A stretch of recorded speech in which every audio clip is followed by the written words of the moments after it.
I'm excited that we're tasting the 2013. As you mentioned, Parker said this was the best vintage in 36 years. So it'll be really interesting to see this wine.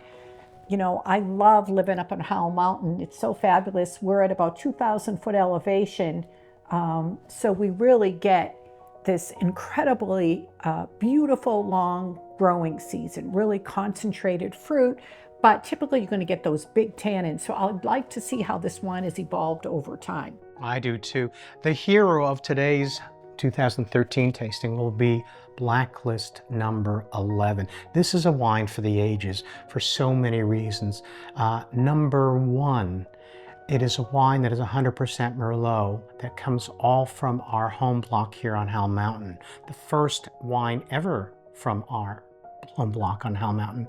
It's also has 100% Merlot right in the wheelhouse of Philippe Melka. As you know about Philippe, Bordeaux guy, but really a Saint-Emilion guy.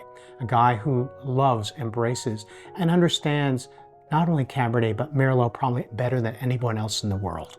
Yeah, from his time at Petrus, he's a phenomenal winemaker, and this wine really shows it.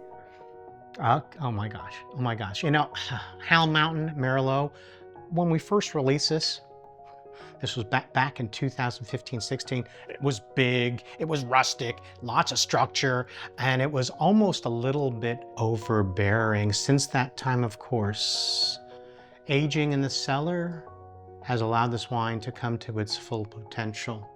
Today, while that black cherry, black fruit still is fresh and live, the structure has begun to settle down, whereas before we saw and tasted and experienced grainy tannins, a lot of muscularity.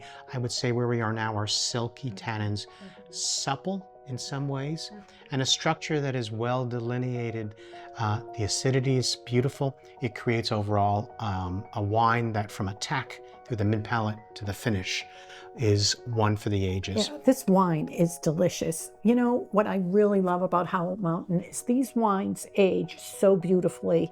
I mean, this wine right now is almost 12 years old, and it could go even another 10 years.